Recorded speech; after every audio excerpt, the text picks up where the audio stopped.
Donc moi, je suis Arnaud, je suis un des associés de la conciergerie Clac. Ça fait Clac, c'est quoi? C'est une conciergerie digitale. On est né il y a 8 ans et on est né en B2C, on a fait un pivot en B2B et le but aussi, c'est qu'aujourd'hui, on accompagne les entreprises dans la fidélisation client. On construit des programmes donc avec des acteurs bancaires, assurantiels, immobiliers. Donc voilà aujourd'hui où on en est en 2023 et on va vous présenter un peu ce qu'on va faire en 2024. Je te laisse te présenter, Benjamin. Bien sûr, moi je m'appelle Benjamin, ça fait un peu moins d'un an que je travaille pour Clac. Je travaille énormément avec Arnaud, on travaille sur les partenariats, la relation client également. Et ce qui m'a donné envie de rejoindre l'entreprise, de m'impliquer, c'est vraiment la capacité qu'on a à traiter tout type de demande, ça c'est quand même assez impressionnant. La qualité du service et surtout aussi le côté digital, parce que c'est vraiment le cœur de notre métier et c'est accessible très facilement. Et oui, effectivement. Donc, merci en tout cas d'être là. On s'est présenté. Donc, pour introduire ce webinaire dans la fidélisation client, on va un petit peu recontextualiser l'histoire. Donc, c'est le moment historique. Benjamin va remonter le temps et va vous amener donc justement va vous emmener sur la Rome antique. Est-ce que tu peux nous parler un petit peu de ça? Avec grand plaisir. On pouvait difficilement parler du futur de la fidélisation client sans recontextualiser un petit peu ce qu'elle a été dans le temps. Donc effectivement, Arnaud, ça commence par la Grèce antique. Il a été documenté que certaines boulangeries et d'autres magasins donnaient des petits jetons en terre cuite à leurs clients réguliers et ces jetons pouvaient être échangés contre des biens ou des services. Donc ça ressemble un petit peu au système de points moderne. C'était certes un petit peu plus archaïque, mais pour l'époque, c'était quand même brillant. Et pour passer également de l'Est à l'Ouest, sur la route de la soie, la fidélisation client faisait ses premiers pas.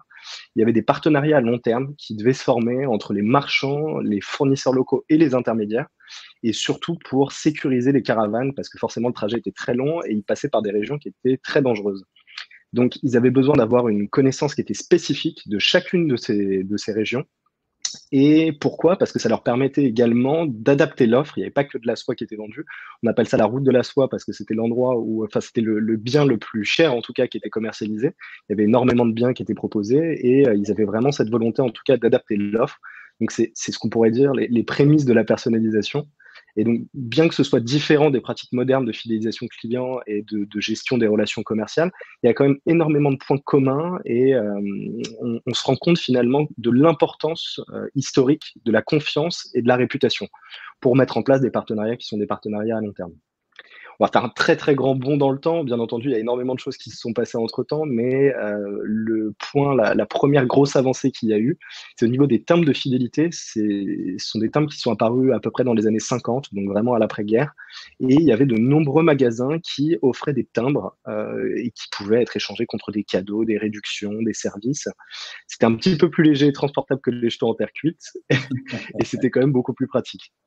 Et on en arrive à la grosse révolution cette fois-ci, avec American Airlines qui a, pour la plupart des gens, révolutionné totalement la manière de concevoir finalement la fidélisation client avec leur programme qui s'appelle AAdvantage, que tout le monde connaît maintenant. Ça a été lancé en 1981 et beaucoup considèrent ça comme le premier programme de fidélisation moderne des compagnies aériennes parce qu'il a marqué une vraie révolution finalement dans la stratégie de fidélisation. Ce qu'il faut savoir, en fait, il faut recontextualiser également le moment où AAdvantage arrive, c'est que dans les années 80, le secteur aérien connaît une concurrence folle et il y a eu la déréglementation aux États-Unis. Donc les compagnies aériennes cherchent un peu par tous les moyens à innover et à fidéliser les clients pour pouvoir se démarquer. Oui, effectivement. Le programme AAdvantage, c'est vrai que ça a été basé sur un système qui était simple et efficace. Je pense que chacun d'entre vous aujourd'hui sait que toutes les compagnies aériennes, en tout cas les compagnies pays, le font. Donc les voyageurs accumulent des miles, ils ont aussi une carte qu'ils peuvent justement utiliser comme carte de crédit. Ils vont faire des achats, même pas forcément un achat sur la compagnie aérienne. Ils gagnent des miles avec ça. Et donc, justement, avec ça, donc ils vont pouvoir échanger ces miles contre des vols gratuits, contre des récompenses ou des surclassements.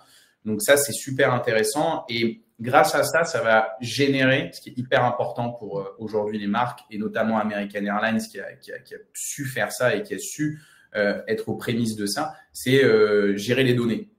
Donc ça, c'est super important.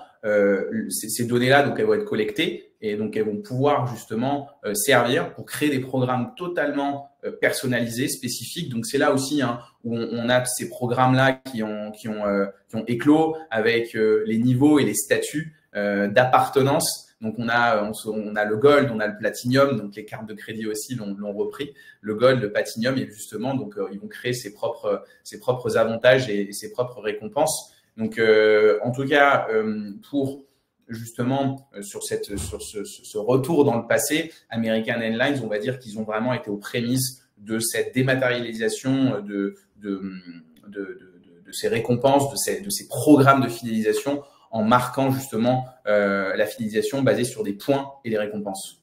Et si je me trompe pas, Arnaud, c'est Starbucks qui a été la première entreprise à digitaliser totalement la fidélisation client. Effectivement, Starbucks ils a été aux prémices aussi. Donc on connaît Starbucks, restauration rapide, le sentiment d'appartenance, d'aller à son café avec son petit nom à côté, de justement pouvoir s'asseoir, pouvoir travailler, d'être dans une ambiance hyper cosy, d'avoir un sentiment d'appartenance. C'est eux qui ont vraiment dématérialisé ça, qui ont commencé à faire ça avec des points fidélité. Donc ces points-là, ça s'appelait le concept My Starbucks Rewards. Donc, c'est des programmes qui permettaient aux clients de gagner des étoiles. Et à chaque achat, ils avaient soit un cookie gratuit, ils avaient une réduction sur leur. Alors aujourd'hui, on a les matchs à latte. Avant, on n'avait pas ça, mais voilà, ils ont su en tout cas avoir un système de récompense simple, dématérialisé. Et je crois justement qu'il y a eu l'application mobile, non, Benjamin, sur ça. Ouais, en fait, l'application mobile, c'est vraiment ce qui a fait la différence. C'était un élément clé du programme parce que pour plusieurs raisons. Déjà, ça permettait de suivre facilement les étoiles, d'avoir les commandes mobiles, ce qui était quand même une grosse révolution en 2008, il faut contextualiser aussi, et ça offrait la possibilité de payer via l'application. Donc, c'est vraiment ce qui a fait que on parle aujourd'hui du My Starbucks Rewards parce que c'était pour ces raisons-là et pour l'application mobile une grosse révolution. Et comme tu en parlais pour American Airlines, ils ont fait ça, donc bien entendu pour la fidélisation, pour collecter également les datas. On en revient toujours à la même chose. Ça permettait d'avoir les préférences, les habitudes d'achat des clients et ça leur permettait bien entendu de personnaliser et d'offrir des choses un petit peu spéciales et totalement adaptées à chaque individu. Ouais, effectivement.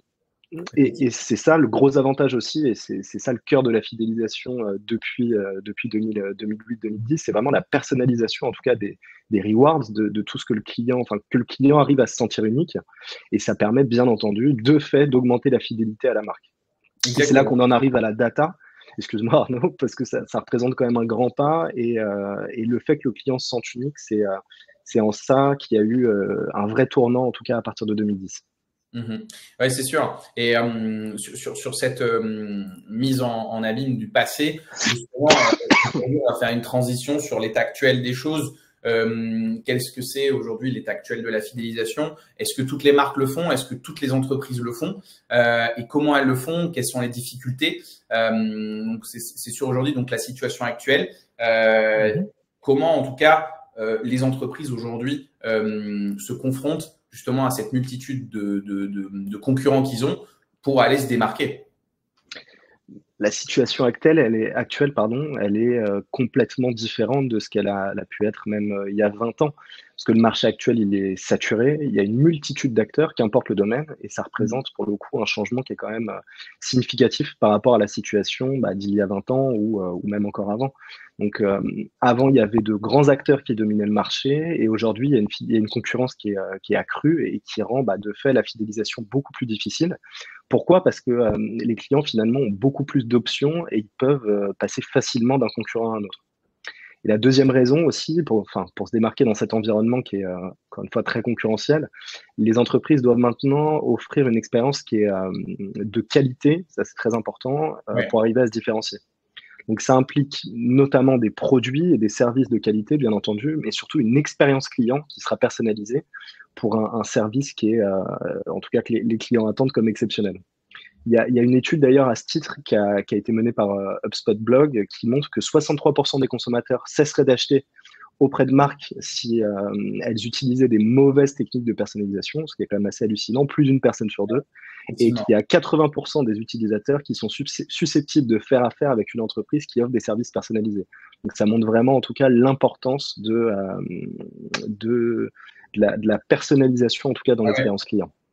Oui, totalement, exactement. Donc c'est vrai que, comme tu as cité, aujourd'hui, il y a beaucoup de concurrents, il faut se démarquer. Donc les marques essayent le plus possible de se démarquer en créant de nouvelles expériences. Donc c'est là où justement, où on va considérer l'approche de Clack.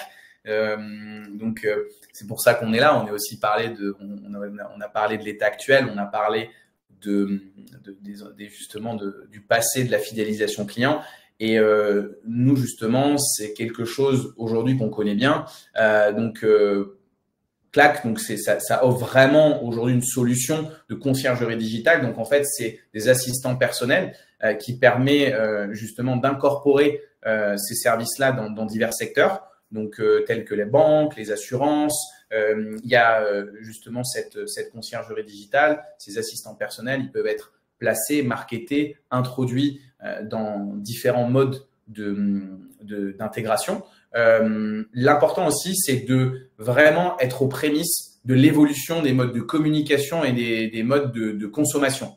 Aujourd'hui, la consommation et les modes de communication ont drastiquement changé et elles vont changer de plus en plus vraiment très rapidement. Donc, nous, chez Clack, on offre des intégrations totalement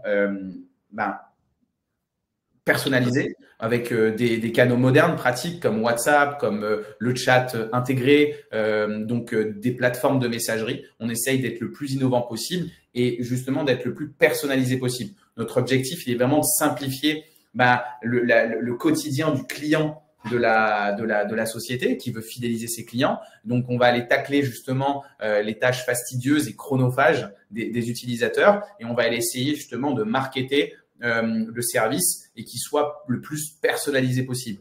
Là, on voit à l'écran différents cas d'école, différents cas clients qu'on a. Donc, on peut justement s'intégrer sur des systèmes bancaires, des systèmes de fidélisation, des systèmes assurantiels. On accompagne aussi dans le secteur immobilier. Donc, on peut l'intégrer de différentes manières. Le but pour nous, c'est qu'on arrive avec une solution et après, on peut complètement la personnaliser. Ça, c'est super important pour nous.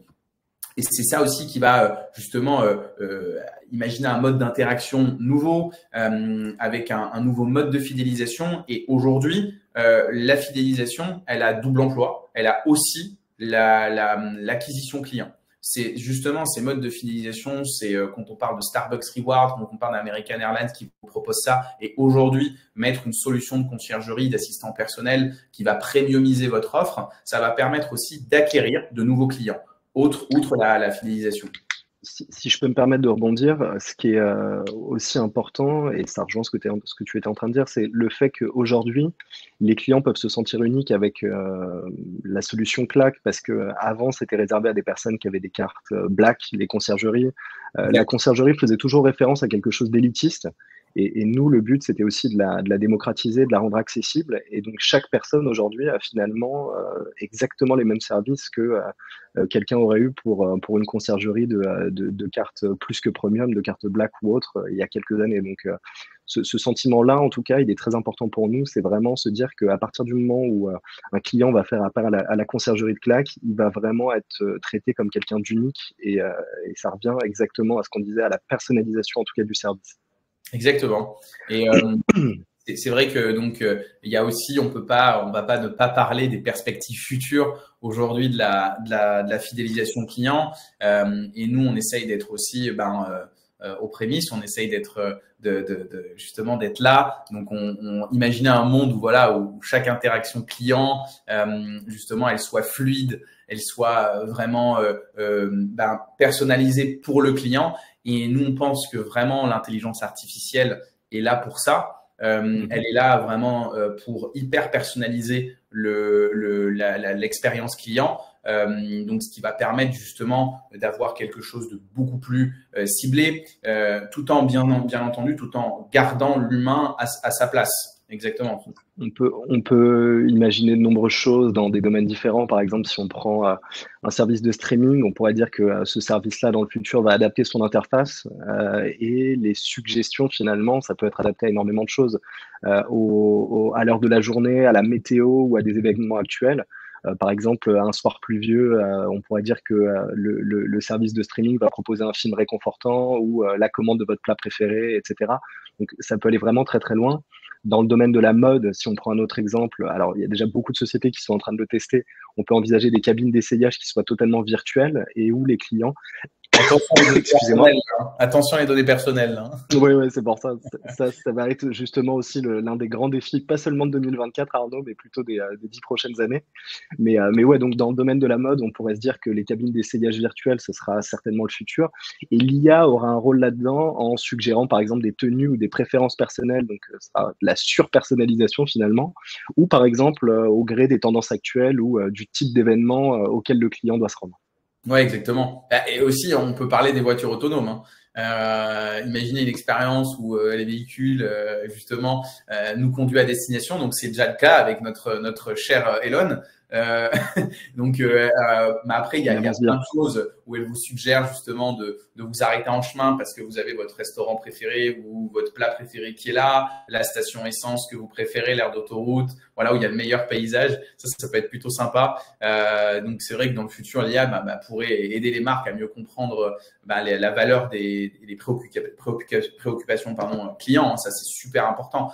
Donc ça va permettre de développer aussi des campagnes marketing hyper ciblées. Mais en tout cas, nous on est très convaincus que l'IA va pouvoir justement changer ça, va pouvoir aider et hyper personnaliser, tout en mettant aussi quand même l'humain, en tout cas garder cette part d'humanité dans ce service, en tout cas dans le nôtre.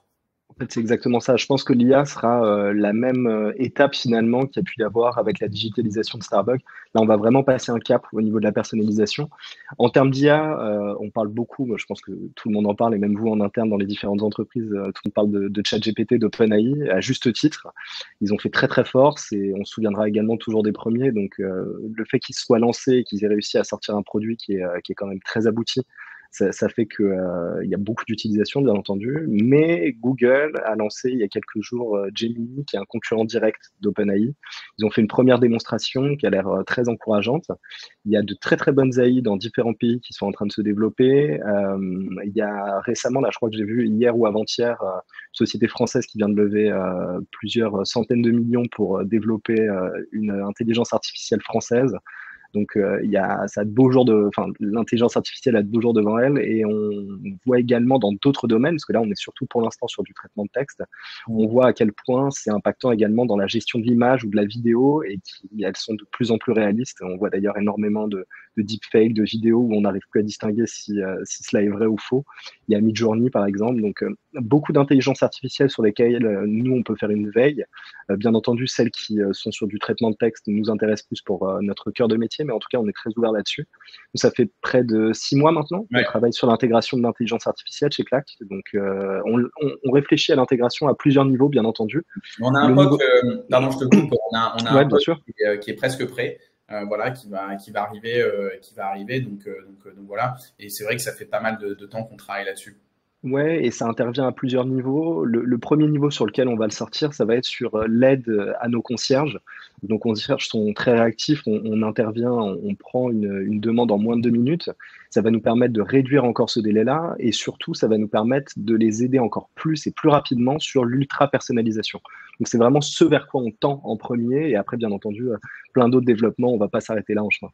Exactement. Et avant de clore ce webinaire, avant de passer aux questions s'il y en a, c'est vrai que nous on est vraiment à l'aube d'une ère de transition avec l'intelligence artificielle, ça on le sait, hein, tout le monde le sait, et il faut essayer de justement jongler avec ça. Donc pour nous en tout cas, nos services va redéfinir l'expérience utilisateur, et notre objectif c'est vraiment, il y en a plusieurs. C'est de créer une synergie pour nous, comme tu l'as dit, Benjamin, entre l'humain et l'IA. C'est super important parce que l'aspect émotionnel, il faut aussi l'avoir. Donc cette dernière, bon, de toute façon, on n'enlèvera jamais l'humain. Ce qui fait la force de Clack et ce qui fait la force des conciergeries, enfin de la conciergerie digitale, c'est justement le fait que vous ayez ce sentiment d'être totalement unique, et c'est le cas. En fait, il est là pour nous, en tout cas, dans le service, on le voit comme, il est là, il agit comme un facilitateur. C'est super, c'est super pour ça. Donc, ça rend les services beaucoup plus intuitifs et efficaces. Ça permet de beaucoup plus cibler, comme on l'a déjà dit. Et il permet, en tout cas, à nos équipes, de se concentrer sur l'apport de plus la touche personnelle et empathique et laisser justement le côté plus facilitateur à l'IA. On crée des super humains en fait. On aime bien dire ça. Ah oui, c'est ça, exactement. C'est mieux de dire des super humains que des super robots. En bref, voilà, on a une vision c'est vrai, de marier de marier la technologie à l'humain pour offrir une expérience client enrichie et on va dire révolutionnaire. Et globale, révolutionnaire. On a beaucoup parlé avec Arnaud, ça va certainement être le moment de vous laisser la parole. Si vous avez des questions, on sera ravis de les entendre et surtout d'y répondre. Exactement, donc si vous avez des questions, n'hésitez pas à les mettre dans le chat. Là, on peut y répondre. Si vous avez, donc si on n'a pas le temps d'y répondre ou sinon on peut envisager de se parler, de créer justement une conversation entre nous, de créer un échange, voir un petit peu les aspects de la fidélisation client sur tous les secteurs, que ce soit aujourd'hui le secteur bancaire, le secteur assurantiel, le secteur immobilier. Aujourd'hui aussi, on a dans le secteur immobilier qui est clos, hein, on a les coworking, les co-living. Les co-living également, ouais, tout à fait. Exactement. Donc, bon, en attendant qu'il y ait des questions, déjà merci à tous encore une fois d'avoir participé à ce webinaire. On a essayé de faire un format qui était relativement court. On approche des fêtes, on se doute que vous avez beaucoup de choses à boucler. On a une question de Senior. Oui. Voilà. Une demande. Donc, pourriez-vous me donner des informations sur la date de sortie de l'état actuel de développement de l'IA? Alors, je te laisse répondre, Arnaud. Je t'en prie. Ouais, non, ok, je peux répondre. Donc, oui, c'est une bonne question. Donc, sur l'IA, comme a dit Benjamin, ça fait pratiquement 6 mois qu'on travaille dessus. On a un POC qui est prêt, mais qui n'est pas encore live. Donc, on devrait, d'ici entre Q2 et Q3 2024, sortir quelque chose qui va pouvoir justement permettre aux utilisateurs de tester un petit peu ça, d'avoir un pourcentage de prestations qui sont chez nous, de pouvoir les traiter avec ça. Mais pour ça, bien entendu, il va falloir travailler avec nous.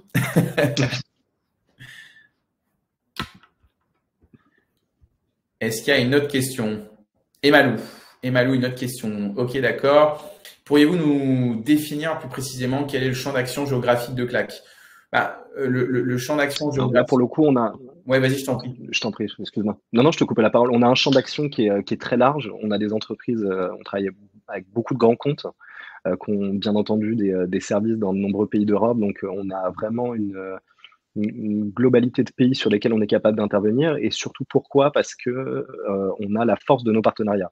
Ça fait 8 ans maintenant que Clack existe. Et en 8 ans, il y a plus de 500 partenariats solides qui ont été construits avec des entreprises diverses et variées dans plein de secteurs et qui nous permettent aujourd'hui d'avoir une rapidité de réponse pour toutes les demandes qui peuvent être émises et surtout une capacité à intervenir dans la quasi-totalité des pays d'Europe.